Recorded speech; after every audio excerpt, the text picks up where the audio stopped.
السلام عليكم ورحمة الله وبركاته.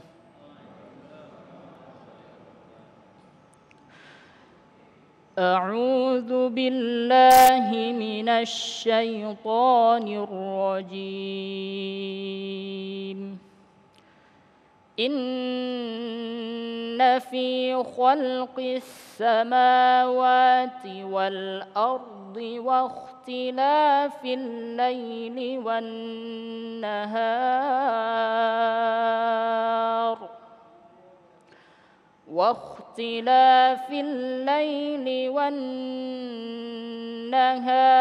والفلك التي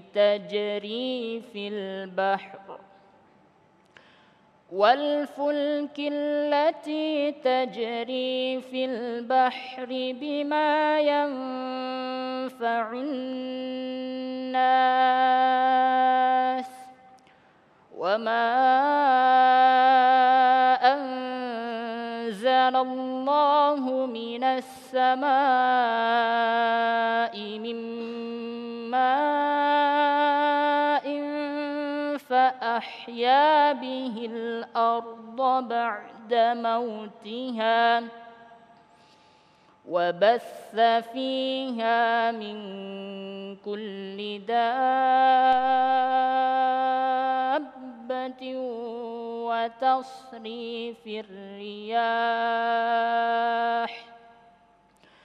وتصريف الرياح والسحاب المسخر بين السماء والأرض لآيات لقوم يعقلون. صدق الله العظيم. Assalamualaikum warahmatullahi wabarakatuh. Assalamualaikum warahmatullahi wabarakatuh. Alhamdulillahirabbil alamin. Allahumma shalli ala sayyidina Muhammad wa ala ali sayyidina Muhammad. Segala puji bagi Allah yang kembali mempertemukan kita dalam majelis ilmu damai Nusaku yang kembali disiarkan secara langsung dari Masjid Al-Qalam Cibubur. Dalam kesempatan kali ini kita akan mengangkat tema yang sangat menarik sekali berkaitan dengan kemuliaan akal. Tema ini tentu saja sengaja kita angkat di tengah-tengah kita dihadapkan pada fitnah yang sangat berat, yaitu upaya-upaya liberalisasi akal. Bagaimana mungkin kita membebaskan akal kita untuk menerjemahkan eksistensi Allah yang sangat luar biasa, yang tidak bisa disamakan dengan apapun juga. Itulah tema yang kita angkat dalam kesempatan kali ini bersama guru-guru yang kita cintai yang telah hadir bersama kita, Ustadz Fahmi Salim, dan insya Allah nanti akan segera menyusul Kiai Haji Idrus Ramli. Dan bagi Anda pemirsa yang di rumah yang ingin mengajukan pertanyaan tentang tema kita, kami persilakan Anda mengirimkan melalui Instagram di @damai_tv1 dengan hashtag kemuliaan akal. Inilah Damai Indonesiaku yang dipersembahkan oleh Sarung Wadimor, tentu sarung kita. Selamat mengikuti. Assalamualaikum warahmatullahi wabarakatuh.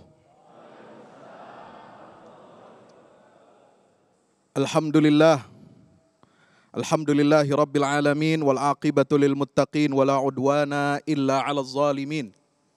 Asyhadu an la ilaha illallahul malikul haqqul mubin wa asyhadu anna Muhammadan 'abdullahi wa rasuluhul mab'utsu rahmatan lil alamin. Allahumma salli wa sallim wa barik ala Sayyidina Muhammad wa ala alihi wa sahbihi ajma'in, amma ba'du. Hadirin hadirat jamaah kaum muslimin dan muslimat yang insya Allah mudah-mudahan kita semuanya dirahmati oleh Allah Ta'ala. Para pemirsa TV One dimanapun berada di seluruh tanah air yang kita cintai. Kita pernah mendengar Nabi SAW bersabda. Ini hadis yang sangat terkenal, diriwayatkan oleh Imam Al-Baihaqi dalam kitabnya Syu'abul Iman. Kata Nabi SAW dalam hadis yang diriwayatkan oleh Abu Hurairah radhiyallahu anhu, ada 3 amal, 3 perbuatan, 3 perkara yang menyelamatkan kita sebagai hamba Allah, dan 3 perkara yang akan mencelakakan manusia sebagai hamba Allah. Apa 3 perkara yang menyelamatkan kita? thalathun munjiyat, kata Nabi SAW, adalah taqwallahi fis sirri wal alan. Bertakwa kepada Allah pada saat kita sendiri ataupun di tengah orang ramai. Yang kedua, kata Nabi SAW, adalah, kata Nabi SAW itu, al-qasdu fil ghina wal faqr. Ya, hemat ketika kita dalam keadaan lapang ataupun keadaan susah. Insya Allah. Nah, itu di antara dua yang menyelamatkan kita sebagai hamba Allah. Apa yang mencelakakan kita sebagai hamba Allah? Nabi SAW mengatakan hawan muttaba' wa syuhun muta' wa i'jabul mar'i binafsihi. Yaitu pertama hawa nafsu yang diperturutkan. Yang kedua, sifat kikir yang diikuti. Dan yang ketiga adalah, apa kata Nabi SAW? Ujub. Sifat ujub. Ini hati-hati, bisa mencelakakan kita sebagai hamba Allah. Hawa nafsu ini berbahaya. Kita akan masuk tema ini. Kenapa saya awali dengan hadis Rasulullah yang mengingatkan kita bahaya mengikuti hawa nafsu. Karena hawa nafsu itu berkebalikan dengan akal sehat. Ya. Kalau akal itu dalam Al-Quran konotasinya semuanya baik, positif. Selamat datang Kiai Idrus. Alhamdulillah, luar biasa, ini udah ditunggu-tunggu nih jamaah, baik di rumah maupun di Masjid Al-Qalam. Ya. Jadi saya ulangi, akal di dalam Al-Quran itu positif. Dia dipuji oleh Allah Subhanahu wa Ta'ala. Kata akal di dalam Al-Quran itu ada 49 kali diulang. Tapi dalam bentuk kata kerja. Artinya apa? Proses untuk berpikir, memahami, dan menganalisa. Jadi akal itu bukan hanya diam, dia harus aktif. 49 kali kata akal diulang di dalam Al-Quran. Ta'qilun 24 kali. Ya'qilun 22 kali. Kemudian na'qilu 1 kali. Ya'qiluha 1 kali. Aqaluhu 1 kali. Selain kata akal di dalam Al-Quran itu ada juga Allah menyebut padanan akal dalam pengertian yang baik. Itu misalnya dengan istilah apa? Albab. Inna fi dzalika laayatil liulil albab. Ada 16 kali. Ada an-nuha. Inna fi dzalika laayatan liulin nuha. Ada 2 kali di dalam surat Thaha. Dua-duanya di surat Thaha. Kemudian ada apa lagi? Al-fikr. Berfikir. La'allahum yatafakkarun. Tatafakkarun. Tatafakkaru awalam yatafakkaru. Ini semua adalah pujian Allah kepada akal manusia. Artinya apa? Akal itu bukan musuh agama. Insya Allah. Musuh agama, musuh syariat adalah hawa nafsu. Hati-hati. Kadang-kadang ya yang disebut dengan kelompok atau jaringan atau golongan liberal ini seringkali kita mengidentikannya dengan orang-orang berakal, orang-orang rasional. Kalau menurut saya itu keliru. Karena yang dikedepankan oleh mereka itu sebenarnya bukan akal yang dalam pengertian positif. Akal yang memajukan, akal yang digunakan untuk berpikir, mencari dan meraih ayat-ayat tanda-tanda kebesaran Allah Subhanahu wa Ta'ala, tetapi mereka membungkus itu semua dengan istilah akal. Misalnya Islam, jadi orang Islam itu orang yang berakal. Islam itu harus rasional, Islam itu harus kritis, Islam itu harus progresif. Tapi sesungguhnya mereka membungkus itu dengan istilah yang bagus, tapi sebenarnya di belakang itu semua yang bekerja adalah hawa nafsu untuk meninggalkan syariat Allah Subhanahu wa ta'ala. Demikian Mas Agung. Baik, terima kasih Ustadz Fahmi Salim yang telah mengantarkan mukadimah yang insya Allah nanti akan menjadi bahan daripada diskusi kita di segmen 3, 4, dan 5. Untuk itu sekali lagi persiapkan pertanyaan-pertanyaan Anda yang berkaitan dengan tema kita yang sangat menarik sekali ini. Dan tentu saja kita akan kembali dengan tema, satu subtema yang akan disampaikan oleh Kiai Haji Idrus Ramli, bagaimanakah dan apa sesungguhnya yang disebut dengan akal sehat. Selepas pesan-pesan berikut ini, Damai Nusaku yang dipersembahkan oleh Sarung Wadimor, tentu sarung kita.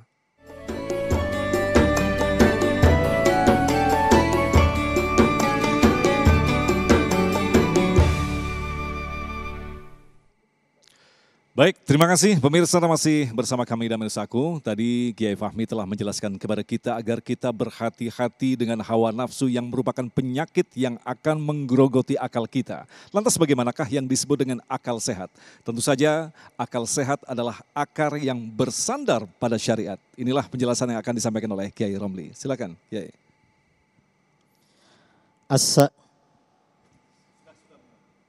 Assalamualaikum warahmatullahi wabarakatuh. Bismillahirrahmanirrahim. Alhamdulillahi rabbil alamin. Lahul hamdu wa lahul fadlu wa lahul ni'matu wa lahul thana'ul hasan. Ashhadu an la ilaha illallah wahdahu la syarika lah. Wa ashhadu anna sayyidana Muhammadan abduhu wa rasuluh. Allahumma salli ala sayyidina Muhammadin tibbil qulubi wa dawaiha wa afiyatil abadani wa shifaiha wa nuril absari wa dhiyaiha wa qutil arwahi wa ghidaiha wa ala alihi wa sahbihi wa barik wa sallim amma ba'du. Saudara-saudara, para jamaah, kaum muslimin dan muslimat yang hadir di masjid ini yang berbahagia, bagaimana semuanya masih segar? Tadi sudah sarapan pagi ibu-ibu? Sudah ya? Dan kaum muslimin dan muslimat dimanapun Anda berada yang sedang menyaksikan layar acara Damai Indonesiaku di TV One yang saya banggakan dan saya cintai. Memang seperti yang disampaikan oleh sahabat saya, Al-Ustaz Ad-Doktor Fahmi Salim, bahwa akal sehat itu sangat penting. Mengapa sangat penting? Karena akal sehat ini akan mengatur, akan mengendalikan, akan menggiring, menuntun seseorang untuk melakukan hal-hal yang positif dalam kehidupan. Kalau yang dilakukan itu negatif, tidak membawa kemaslahatan atau justru berbahaya terhadap kepentingan masyarakat, itu namanya bukan akal sehat, tetapi itu namanya hawa nafsu. Itu akal sehat. Nah, karenanya sebenarnya yang terpenting dalam kehidupan seseorang setelah seseorang itu beragama adalah punya akal. Yang dimaksud akal di sini ya akal sehat. Akal yang benar-benar sehat. Bukan akal tetapi yang dikendalikan oleh hawa nafsu. Karenanya kalau kita ini kembali pada tema ya untuk kita ceramahkan pada siang kali ini. Bagaimana kedudukan akal di dalam Islam. Di dalam agama kita dikenal yang namanya dua dalil. Ada satu dalil di luar agama. Apa? Di dalam agama ada dalil nakli, ada dalil akli. Kalau dalil nakli itu artinya dalil-dalil yang sumbernya dari Al-Quran, hadis, ijma, qiyas. Itu namanya dalil nakli. Al-Quran hadis atau Al-Quran hadis kemudian dalil-dalil cabang atau turunannya seperti ijma dan qiyas. Itu namanya dalil nakli atau disebut dengan dalil syar'i. Kemudian ada dalil yang namanya dalil akli. Dalil akli itu artinya dalil rasional. Dalil yang landasannya adalah akal sehat. Dan dalil akli ini sangat diakui di dalam Al-Quran. Allah Subhanahu wa ta'ala ketika Rasulullah SAW pada awal dakwahnya dalam periode Mekah. Setelah Rasulullah SAW ini mengajak penduduk Mekah untuk masuk di dalam agama Islam pada awal-awal dakwahnya. Rasulullah awal dakwahnya itu secara sembunyi-sembunyi selama 3 tahun. Secara sembunyi-sembunyi selama 3 tahun banyak orang masuk Islam. Setelah sembunyi-sembunyi lalu Rasulullah dakwahnya terus terang. Orang-orang Mekah diajak masuk Islam secara terang-terangan. Kemudian lama-lama karena orang-orang penduduk Mekah ini dianggap tidak menggunakan akalnya untuk menanggapi dakwah beliau, maka bagaimana Rasulullah SAW ini menyalah-nyalahkan akal mereka yang hanya selalu taklid buta mengikuti apa yang telah ada dari nenek moyangnya. Di dalam Al-Quran Allah Subhanahu wa ta'ala berfirman, wa idza qila lahum ta'alau ila ma anzalallahu wa ila rasulih wa ila rasul. Dan apabila dikatakan kepada orang-orang musyrik, kemarilah kalian kembali pada apa yang diturunkan oleh Allah dan kembali kepada Rasul. Qalu, orang-orang musyrik yang tidak menggunakan akal itu berkata, hasbuna ma wajadna alaihi aba'ana. Cukup bagi kami apa-apa yang kami jumpai sebagai pegangan nenek moyang kami. Walau kana aba'uhum la ya'lamuna syai'aw wa la yahtadun. Meskipun nenek moyang mereka tidak tahu apa-apa dan tidak memperoleh petunjuk dari Allah. Nah, ini artinya apa? Di dalam Al-Quran sendiri mengecam orang-orang musyrik ketika diajak ke dalam ajaran kebenaran. Alasan mereka apa? Alasan mereka, kita ini mengikuti tradisi yang ditinggalkan oleh nenek moyang kami. Dikecam di dalam Al-Quran, nenek moyang kamu berpegangan tradisi itu tanpa dasar ilmu dan tanpa memperoleh petunjuk. Mengapa itu tidak kalian pikirkan secara rasional, secara akal? Dari sini kata para ulama, berarti kalau begitu agama itu landasannya adalah akal dan logika. Cuma di dalam masalah ini adalah akal dan logika yang benar. Kalau akal dan logika itu tidak benar, maka berarti itu namanya bukan dalil akli, tetapi hawa nafsu. Kalau kita istilahkan dalam bahasa modern, itu namanya dalil ngakali. Faham ya? Ada dalil nakli, ada dalil akli, kemudian ada dalil ngakali. Sebenarnya sudah salah, cuma cari-cari alasan untuk melakukan pembenaran. Itu namanya ngakali. Nah, ini yang ngakali ini bisa kelihatan. Orang-orang yang punya akal sehat, orang-orang yang punya hati nurani, insya Allah bisa seperti itu. Karenanya di dalam hadis Rasulullah SAW ketika membicarakan orang yang cerdas, al-kayyisu man dana nafsahu wa amila lima ba'dal maut.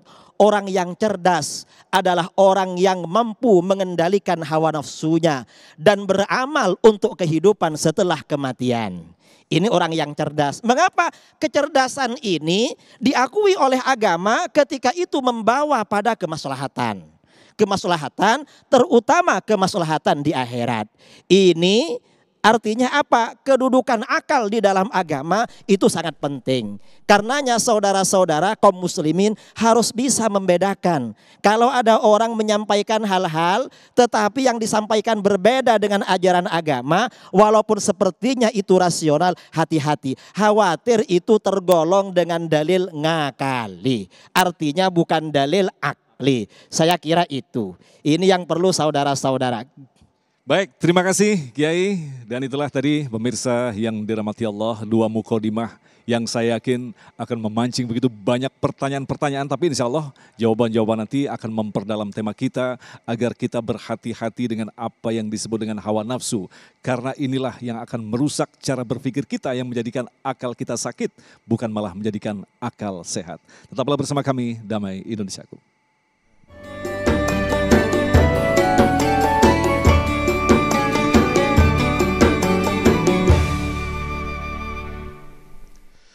Terima kasih pemirsa, Anda masih bersama kami dan Misaku. Dan alhamdulillah kita sampai di segmentasi tanya jawab. Tentu saja kita berharap dari jawaban-jawaban ini akan semakin memperkaya hasanah kita. Bagaimana sesungguhnya kita mampu memaksimalkan akal tentu saja dengan dasar-dasar syariat. Baik, pertanyaan pertama akan disampaikan oleh Bapak Joko yang nanti insya Allah akan diawali jawabannya oleh Kiai Fahmi Salim. Silakan Bapak Joko. Diturunkan itunya dulu. Ya, baik. Assalamualaikum warahmatullahi wabarakatuh. Perkenalkan, nama saya Joko Wasito. Pertanyaan saya, kita sering mendengar kaidah apabila ada dalil mengenai suatu perintah atau larangan dari Allah dan Rasulnya, sikap kita harus sami'na wa ata'na. Jadi langsung laksanakan tanpa banyak bertanya-tanya lagi.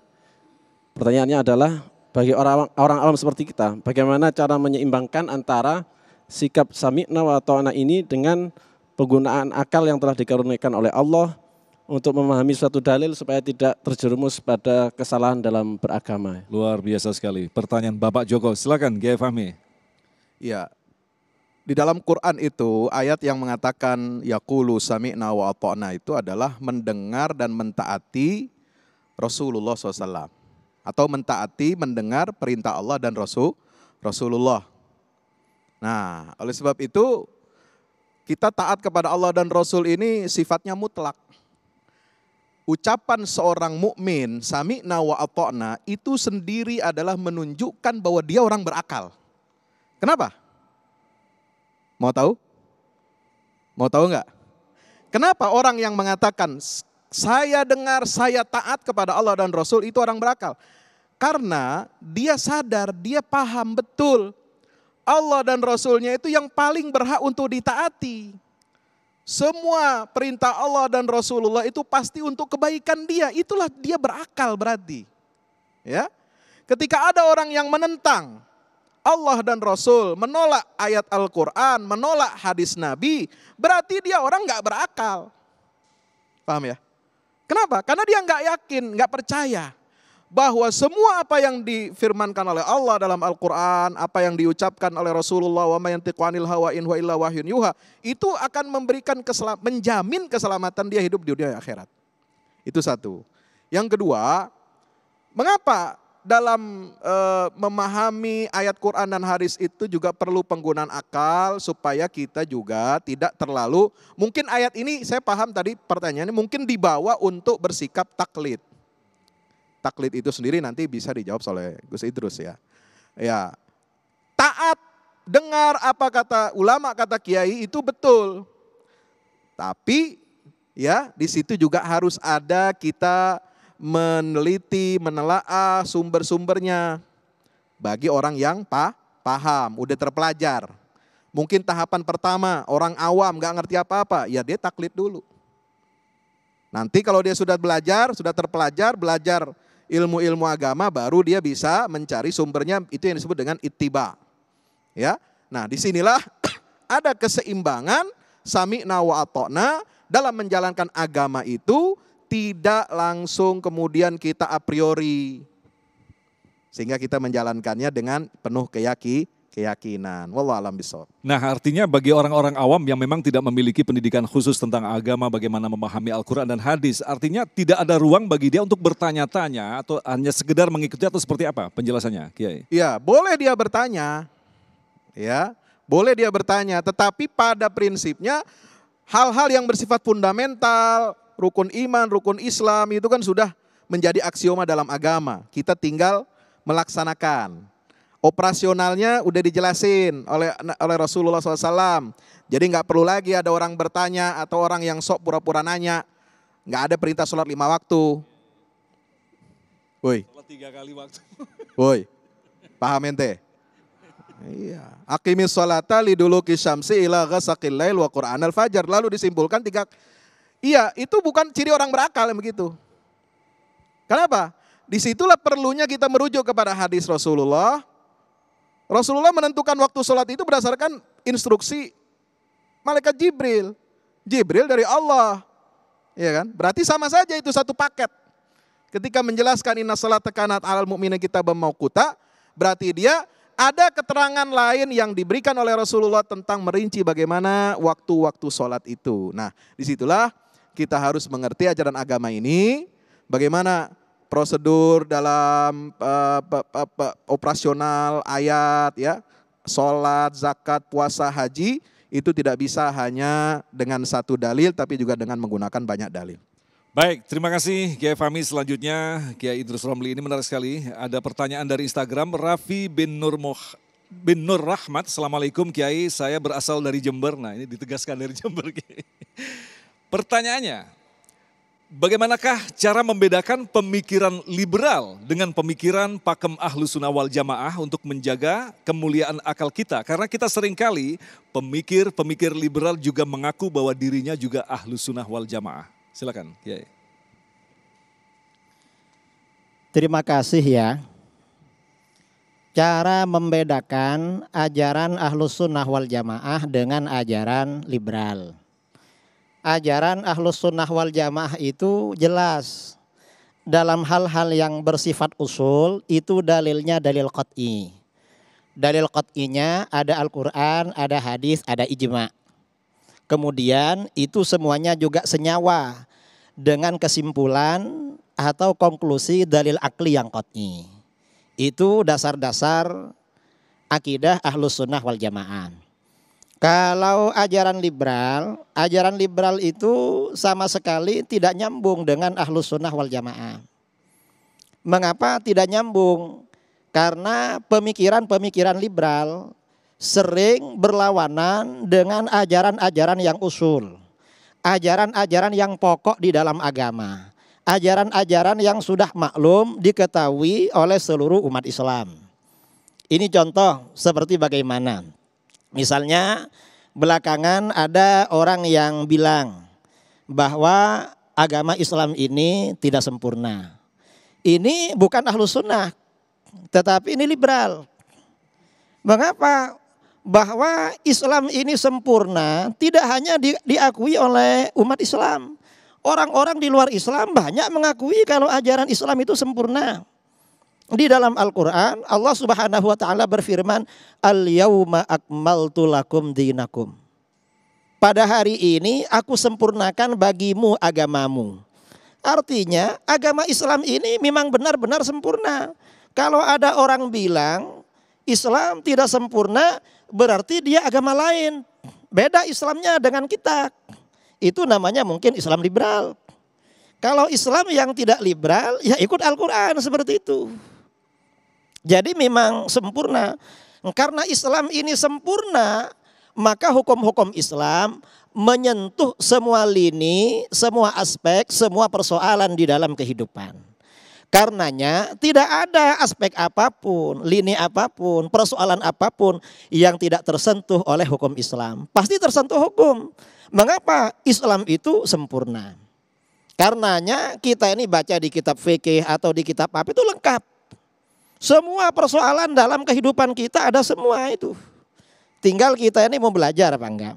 Ini contoh ya yang liberal, yang menganggap yang tadi menganggap misalnya bahwa Islam tidak sempurna. Atau contoh lagi pemikiran liberal ya yang bertentangan dengan faham atau ajaran Ahlus Sunnah wal Jamaah. Ini seperti sebagian orang liberal yang kemarin-kemarin itu misalnya mengatakan bahwa Islam Nusantara lebih orisinil. Lebih bagus daripada Islam Arab. Itu gak betul, gak boleh seperti itu. Karena Rasulullah dari Arab. Rasulullah ini kan Rasul paling mulia. Rasul pilihan. Rasulullah lahir di Arab itu bukan kebetulan. Dan bukan salah lahir di Arab. Tapi memang bagaimana golongan di mana yang menjadi cikal bakal lahirnya Rasulullah itu sudah dipilih oleh Allah untuk melahirkan Rasulullah. Berarti Islam dari Arab itu yang orisinil, bukan Islam Nusantara. Kita ini menjadi orisinil kalau kita ikut Islam Arab. Dan ini bukan berarti kita ini anti tradisi, yang enggak, karena di Arab ya juga begitu.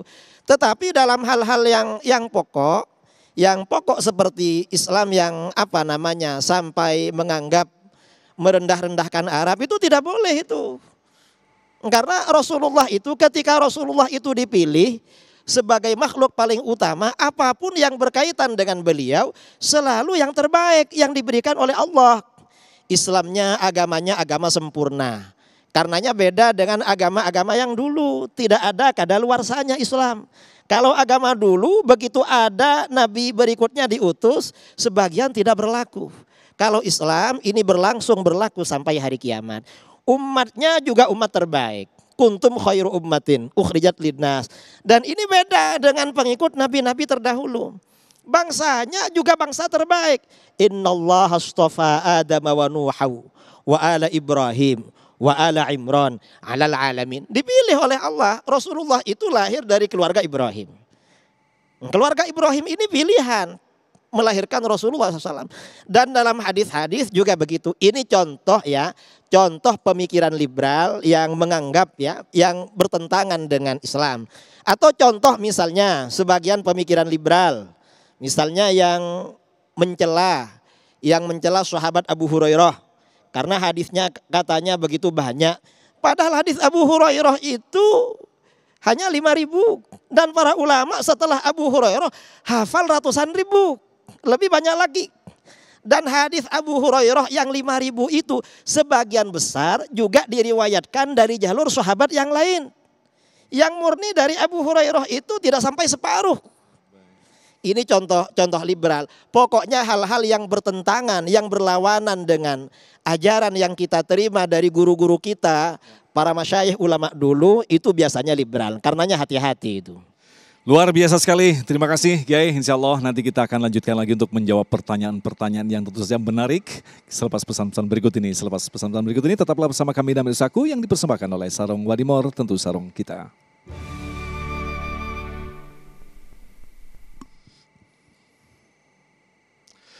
Baik, terima kasih pemirsa, masih bersama kami dan Saku yang mengangkat tema tentang kemuliaan akal. Kita akan lanjutkan lagi untuk menjawab pertanyaan berikutnya yang akan disampaikan oleh Ibu Atikah. Silakan. Bismillahirrahmanirrahim. Assalamualaikum warahmatullahi wabarakatuh.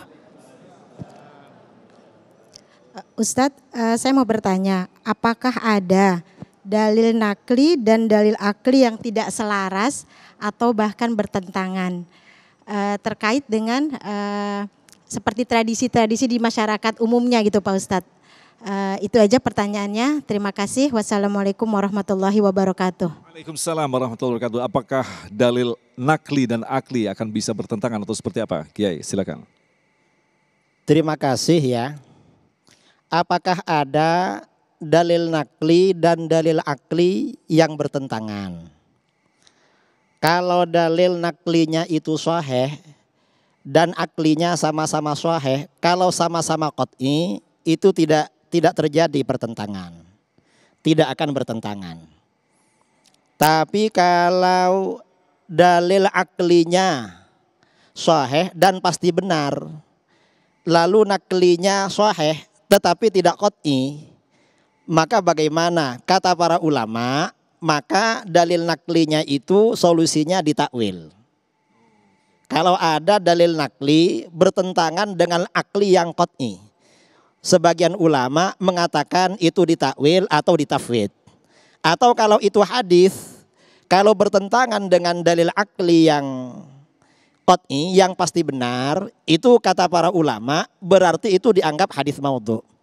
Ada hadis sanadnya sahih tetapi tidak sesuai dengan kenyataan atau bertentangan dengan nakli dengan akli yang definitif yang sahih, berarti menjadi pertanda itu tidak sahih hadisnya. Ini kata para ulama seperti itu. Walaupun ini para ulamanya hanya membuat kaidah saja. Kaidahnya seandainya ada bisa seperti itu. Nah, kalau yang dimaksud dalil akli dan nakli berkaitan dengan tradisi-tradisi yang terjadi di masyarakat. Kalau tradisi-tradisi itu tidak sesuai dengan agama, saya kira itu tidak rasional. Jadi memang tidak sesuai dengan dalil akli dan bertentangan dengan dalil akli.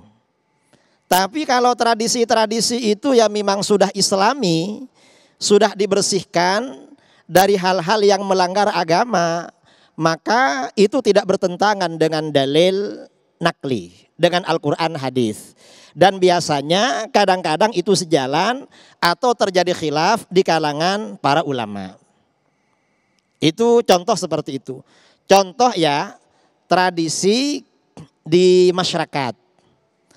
Tradisi di masyarakat ini contohnya, kita ini di Indonesia, juga di Asia Tenggara, mungkin di Jazirah Arab, karena di kitab-kitab fikih disebutkan, kalau ada orang meninggal dunia, ada kenduri selama 7 hari. Ada kenduri. Nah, kalau secara rasional, orang yang meninggal kan mestinya mendapat santunan. Tapi di sini ada orang keluarganya meninggal tapi mengeluarkan konsumsi untuk para jamaah yang membaca tahlil misalnya. Nah, ini bagaimana? Di dalam masalah ini memang terjadi pertentangan dua dalil nakli. Antara yang mengatakan makruh, antara yang menganjurkan. Karenanya masalah ini jatuh di ranah khilaf di kalangan para ulama.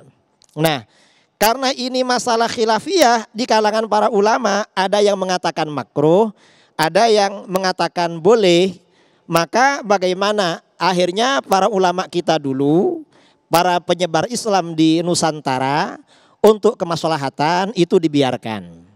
Tetap dilegalisir, diberlakukan, solusinya mengikuti fatwa ulama yang membolehkan hal itu. Walaupun itu bisa di luar mazhab Syafi'i misalnya. Ini contoh ketika dalil akli bertentangan dengan tradisi, lalu hubungannya dengan dalil nakli. Karena ini masalah khilafiyah di kalangan para ulama, makanya tetap diberlakukan itu. Jadi seperti itu. Kalau tradisi-tradisi yang berlawanan dengan akal sehat, banyak ya tradisi yang berlawanan dengan akal sehat di negara kita. Yang itu juga dilakukan oleh umat Islam. Itu sebenarnya oleh para ulama dulu itu sudah berusaha dihentikan. Cuma tidak sampai berhenti, tidak terrealisasi. Contoh seperti petik laut, larung laut. Keputusan Muktamar Nahdlatul Ulama tahun kalau tidak salah tahun 1938 mengatakan tradisi petik laut, larung laut itu dilarang dalam agama. Bahkan masuk dalam ranah syirik itu. Itu hasil Muktamar Nahdlatul Ulama. Mengapa? Karena itu ya memang tidak rasional, bertentangan dengan akli, apalagi dengan nakli. Jadi seperti itu. Baik, terima kasih. Selanjutnya kita lanjutkan lagi untuk menjawab pertanyaan dari Instagram. Perilaut94, ini pertanyaan singkat tapi luar biasa, Kiai Fahmi. Yang saya tanyakan adalah, orang ilmunya tinggi tapi kalau bicara selalu seolah-olah seperti orang yang kurang akal. Nah, ini banyak yang terjadi di tengah-tengah kita. Iya. Silakan. Maka itu kita tidak boleh silau, tidak boleh tergiur dengan yang namanya gelar jabatan yang berderet-deret. Ya. Kita jangan tergiur atau silau dengan jabatan-jabatan dunia, pangkat-pangkat, gelar-gelar dunia. Maka itu Sayyidina Ali bin Abi Thalib mengingatkan kepada kita, inna akhwafa ma atakhawwafu alaikum ithnatani, tulul amal wattiba'ul hawa. Ada dua hal yang paling aku khawatirkan itu akan terjadi kepada kalian. Yaitu satu, panjang angan-angan. Yang kedua adalah mengikuti hawa nafsu. Nah, orang yang panjang angan-angan biasanya kata Sayyidina Ali itu yunsil akhirah. Akan menyebabkan dia lupa, lalai kepada akhirat. Udah tua, udah berumur, bukannya tobat, malah tambah ngawur, tambah ngaco. Ya. Nah, yang kedua adalah ittiba'ul hawa, mengikuti hawa nafsu. Mengikuti hawa nafsu ini kata Sayyidina Ali yasuddu anil haq. Itu akan menghalangi seseorang dari kebenaran. Maka itu kita tidak melihat orang ini gelarnya apa, ini julukannya apa, ini macam-macam, tidak. Kita tidak silau seperti itu.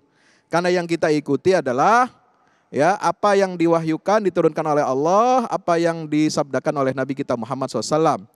Tadi dalam surat Al-Baqarah 170 itu diterangkan. Wa idza qila lahum ittabi'u ma anzalallah qalu bal nattabi'u ma alfayna 'alaihi aba'ana walau kana aba'uhum la ya'qiluna syai'an wa la yahtadun. Wa mathalul ladzina kafaru kamathalil ladzi yan'iqu bima la yasma'u illa du'aan wa nidaa summum bukmun umyun fahum la ya'qilun. Ya, kita enggak boleh mengikuti dengan gelap mata. Tahu gelap mata? Nah, jangan kita mengikuti orang itu dengan gelap mata, bukan menafsirkan laqad kafarul ladzina qalu diartikan gelap mata, lain. Ya, itu enggak benar juga tuh, ya. Nah, artinya bagaimana? Artinya kita mengikuti itu sesuai dengan perintah Allah. Allah perintahkan kita apa? Fahkum bainan nasi bil haqqi wa la tattabi'il hawa fayudillaka an sabilillah. Ikuti kebenaran itu berdasarkan petunjuk Allah dan Rasul. Dan jangan mengikuti hawa nafsu. Karena itu akan menyebabkan kamu tersesat dari kebenaran. Nauzubillah min zalik. Nah, secara singkat Kiai, kalau kita perhatikan justru para pengusung kemudian penggagas daripada Islam yang liberal atau apapun juga adalah orang-orang yang justru kaya dengan literasi agamanya. Ya, bagaimanakah menjelaskan cara berpikir mereka seperti apa? Ya, itu namanya subhat. Ada syahwat, ada subhat. Kalau bapak-bapak, ibu-ibu yang mohon maaf ya, awam dalam agama, dalam memahami agama, dalam ilmu agama, itu biasanya tergelincirnya karena mengikuti hawa nafsu yang sifatnya syahwat. Ada syahwat perut, ada syahwat kemaluan, betul. Ada syahwat pengennya nyuri, pengennya nyolong, pengennya berzina, pengennya minum minuman keras. Itu orang awam yang nggak ngerti agama. Nah, yang naik level, yang ngerti agama, nah ini, hati-hati. Itu adalah hawa nafsu level yang kedua, yang lebih tinggi daripada syahwat. Yaitu apa? Subuhat. Ya, yang menciptakan apa? Keraguan-raguan. Nah, iblis, setan kenapa disebutkan dalam Al-Quran namanya iblis? Ada tahu? Ablasa yublisu. Itu artinya membuat ragu. Ya. Jadi kalau ada keraguan-raguan, kemudian itu disebutkan dalam surat Al-A'raf ya. Kita kan dikenalkan oleh Allah. Ya, bagaimana tipu daya iblis tuh. Tipu daya iblis ini akan mengganggu kamu sebagaimana sumpahnya iblis, akan aku datangi kamu. La'atiyannahum min baini aidihim, dari depan, wa min khalfihim, dari belakang, wa an aimanihim, wa an syama'ilihim, dari arah kiri dan arah kanan. Itu kata Sayyidina Abdullah bin Abbas, ada penafsirannya apa? Arah depan, iblis membuat kita ragu kepada akhirat. Ada yang ragu sama akhirat? Ada. Ada yang ragu kepada belakang, arah belakang, ya, dia ingin meninggalkan ilmu yang enggak benar. Ya, kemudian yang arah sebelah kanan membuat ragu kepada agama, syariat. Ini kerjanya iblis. Nauzubillah min zalik. Yang ke kiri, yang arah kiri itu setan mengganggu kita dari arah sebelah kiri adalah membuat kita bergantung atau adiktif, senang kepada dunia sehingga kita lupa daratan. Nauzubillah min zalik. Maka itu kita harus hati-hati. Apa solusinya, Mas Agung?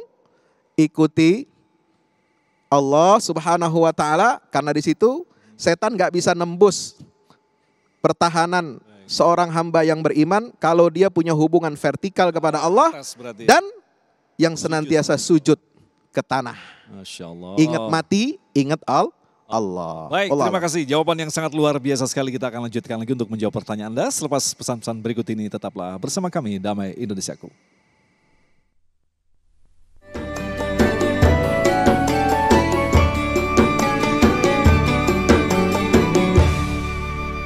Terima kasih pemirsa, Anda masih bersama kami Damai Indonesiaku. Kita akan lanjutkan lagi. Pertanyaan berikut akan disampaikan oleh Bapak Yusuf yang akan diawali oleh Kiai Romli. Silakan Bapak Yusuf. Assalamualaikum warahmatullahi wabarakatuh. Pak Kiai, saya ingin bertanya, apakah karena akal sehat yang menyebabkan kita kepada hidayah atau karena hidayah Allah yang menyebabkan kita sampai kepada akal sehat? Luar biasa. Kira-kira begitu, Kiai. Pak Kiai. Jadi ada kehadiran hidayah di sini Kiai untuk kita mengatakan bahwa orang itu berakal sehat. Silakan Kiai. Terima kasih ya. Apakah seseorang itu mengikuti jalan lurus karena mendapatkan hidayah dari Allah atau karena akal sehat? Kalau orang itu mendapatkan hidayah dari Allah, kemudian akal sehatnya digunakan, maka itu benar-benar lurus. Maka itu benar-benar sempurna. Kalau ada orang mendapat hidayah, maksudnya dapat hidayah mengikuti agama yang lurus, agama Islam, tetapi tidak menggunakan akal sehat, maka bagaimana? Ya akan mengikuti hawa nafsunya, tapi muslim. Ada orang tidak mendapatkan hidayah dari Allah, dia tidak muslim, tapi akal sehatnya selalu digunakan. Maka yang dilakukan selalu positif pada orang.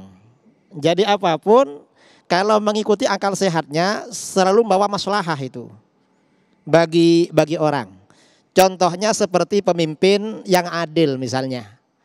Ketika para sahabat ya setelah Rasulullah SAW dakwahnya terang-terangan di kota Mekah, kemudian orang-orang Islam banyak mendapatkan intimidasi, gangguan mental maupun fisik dari orang-orang musyrik.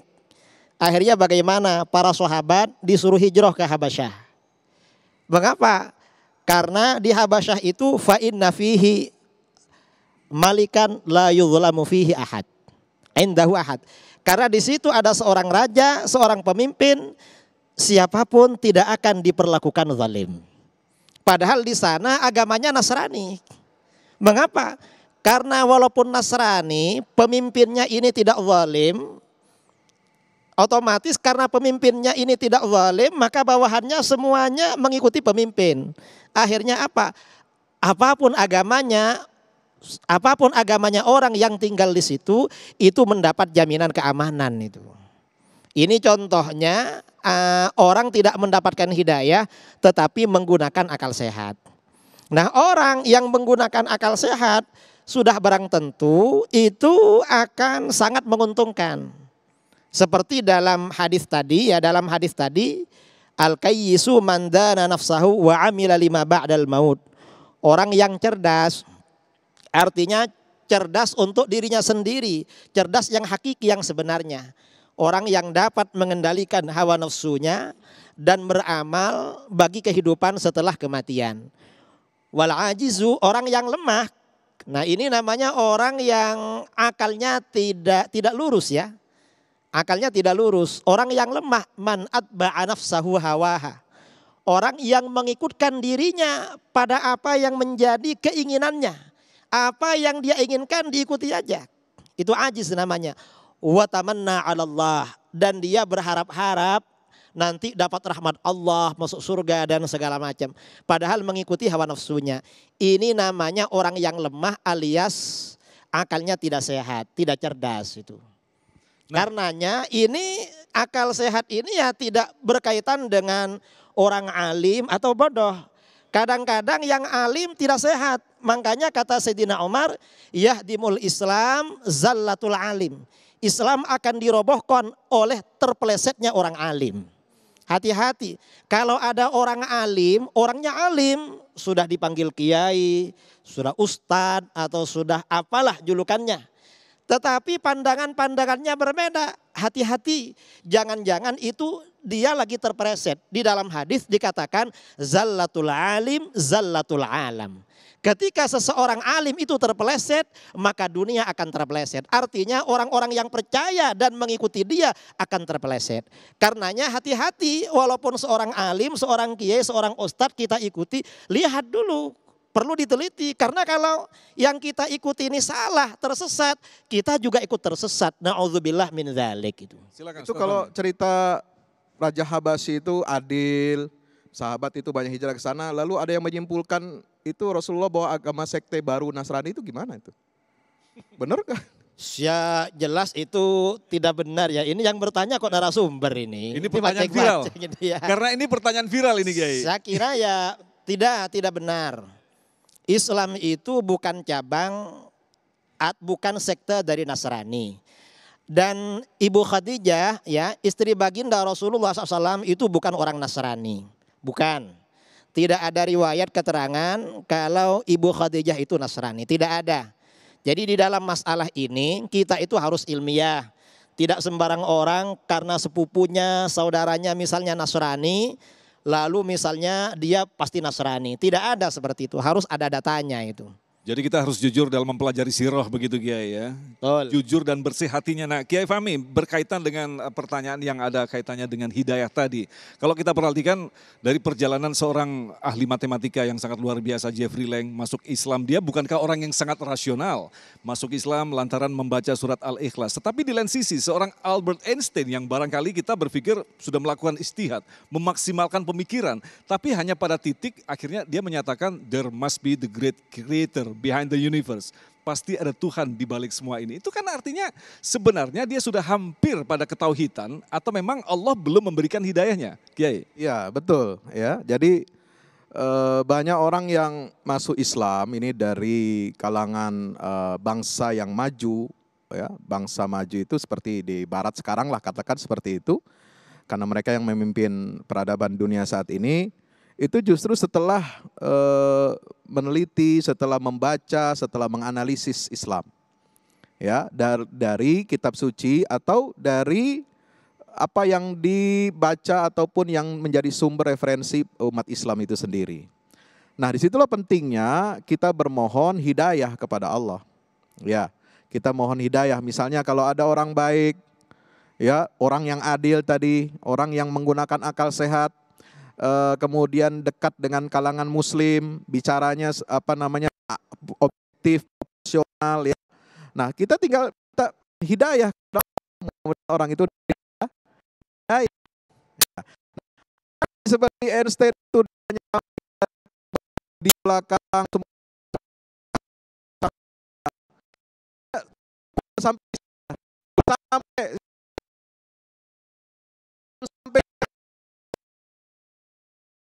Islam kehendak Allah Subhanahu wa taala syahadat asyhadu an la ilaha illallah wa asyhadu anna Muhammadan Rasulullah. Artinya, apakah memang sengaja dia tidak mendapatkan hidayah atau memang kesalahan berpikir Albert Einstein yang memang tidak membuka hidayah untuknya, Kiai?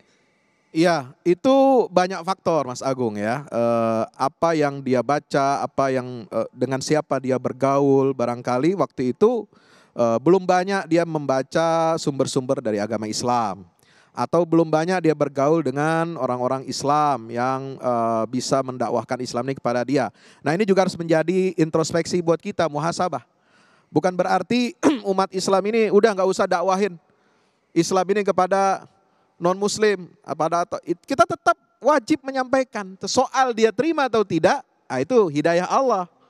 Nah itu kita harus melaksanakan dakwah ini karena umat Rasulullah ini adalah umat dakwah.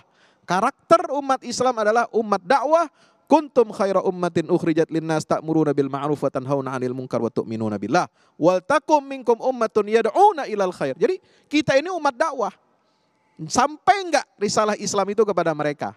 Nah, jangan-jangan kita yang kurang berusaha untuk menyampaikan risalah Islam itu kepada saudara-saudara kita non-muslim. Wallahu alam. Nah, artinya memang kita sengaja mengambil contoh daripada Albert Einstein ini bisa terjadi dalam pemikiran kita, Kiai Romli. Artinya selama ini kita yang merasa pandai, sudah merasa bahwa otak kita sudah benar mengantarkan kita pada Allah, Kiai. Dari sini kata para ulama ya, seperti ditegaskan oleh Imam Ghazali dalam Al-Munqidh minadh Dhalal, bahwa akal itu tidak bisa mandiri untuk mengantarkan seseorang menuju kebenaran. Masih butuh kepada risalah, butuh pada nubuah. Karena ajaran agama yang benar ini hanya bisa diketahui melalui kenabian. Mungkin seandainya kita berandai-andai ya, seandainya Einstein itu ada di lingkungan Islam, di komunitas muslim, mungkin bisa sampai ke sana. Karena tidak ada di situ atau jauh, akhirnya dia terhalang ke situ. Karena memang akal ini hanya bisa membuktikan kebenaran yang benar, kebenaran agama. Tapi kalau secara mandiri mengantarkan pada kebenaran itu tidak bisa. Karena masih ada hal-hal yang tidak diketahui melalui akal. Dan itu melalui kenabian taunya. Seperti perkara-perkara gaib itu. Dan nanti ketika hal-hal yang ada di belakang akal itu disampaikan melalui kenabian, maka akal itu dapat menyimak dan dapat percaya serta membenarkan itu. Itu yang disebut dengan akal sehat. Karenanya apapun kita ini pasti butuh pada kenabian. Kalau di dalam dunia tasawuf kita itu butuh pada mursyid itu. Atau kalau di dalam ilmu fikih butuh pada guru yang bersanad. Di dalam agama itu perlu guru di dalam memahami ilmu agama itu. Butuh mursyid, kemudian ya butuh guru, butuh nabi dan butuh rasul itu. Jadi seperti itu. Baik, terima kasih Kiai Romli, Kiai Fahmi yang telah memberikan begitu banyak ilmu dalam kesempatan kali ini yang pada akhirnya kita bersama-sama untuk menyempurnakan kualitas ketauhidan kita. Karena dengan tauhid yang sempurna akan mengantarkan kepada kita bahwa kita hanyalah seorang hamba yang amat sangat lemah. Mana mungkin kita akan melawan sang pencipta dengan akal kita. Jangan-jangan selama ini kita tidak menuhankan Allah, tetapi justru menuhankan akal kita sendiri. Tetaplah bersama kami, Damai Indonesiaku.